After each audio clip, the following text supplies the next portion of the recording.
she dropped dead in her tracks. "Bingo," he whispered, thrilled that he'd brought her down.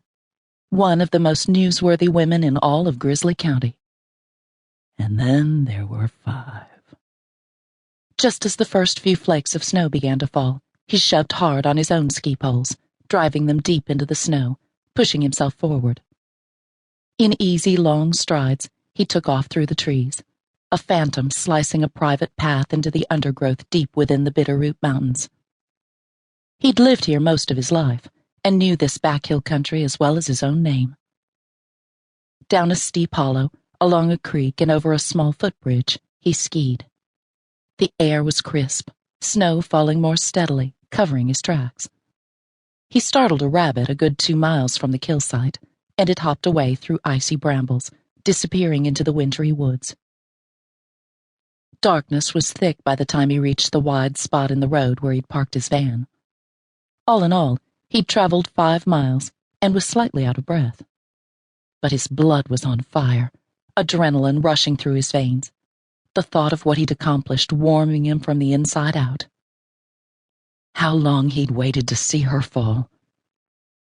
Stepping out of his skis, he carefully placed them inside the back of his van with his rifle, then tore off his white outer clothing. Ski mask, ski jacket, and winter camouflage pants, insulated against the stinging cold, were replaced quickly with thermal underwear, jeans, flannel shirt, padded jacket, and a Stetson, his usual wear. After locking the back of the van, he slid into the vehicle's freezing interior and fired up the engine.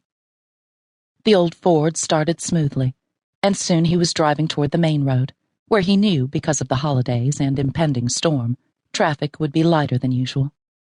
Only a few hardy souls would be spending Christmas in this remote part of the wilderness, where electricity and running water were luxuries.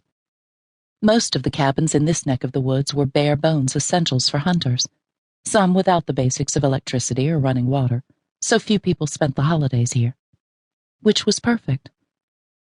At the county road, he turned uphill, heading to his own cabin, snow churning under the van's tires, spying only one set of headlights before he turned off again, and into the lane where the snow was piling in the ruts he'd made earlier.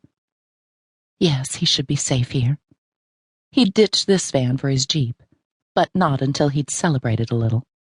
1/2 mile in, he rounded an outcropping of boulders and saw the cabin, a dilapidated A-frame most people in the family had long forgotten.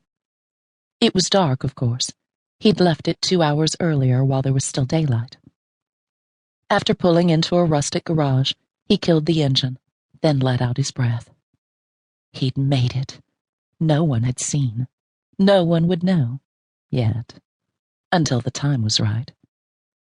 Carrying all of his equipment into the house, he then closed the garage door, listening as the wind moaned through the trees and echoed in this particular canyon. In the light from his lantern, he hung his ski clothing on pegs near the door, cleaned his rifle, then again, as the cabin warmed, undressed. Once he was naked, he started his workout, stretching his muscles, silently counting, breaking a sweat to a routine he'd learned years ago in the army.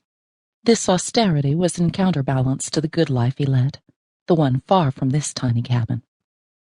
His routine worked, it kept him in shape, and he never let a day go by without the satisfaction of exercising as well as he had the day before. Only then did he clean himself with water cold enough to make him suck his breath in through his teeth. This, too, was part of the ritual, to remind him not to get too soft, to always excel, always push himself.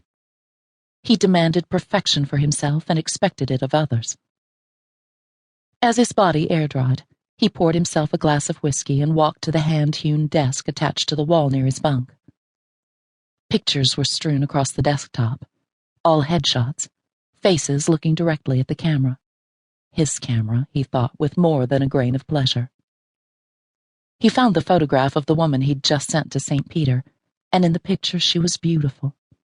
Without a trace of her usual cynicism or caustic wit, she had been a gorgeous woman. No more. Tossing his hunting knife in the air and catching it deftly, he smiled as he plunged its sharp tip into the space between his victim's eyes. So much for beauty, he thought as he sliced the photograph.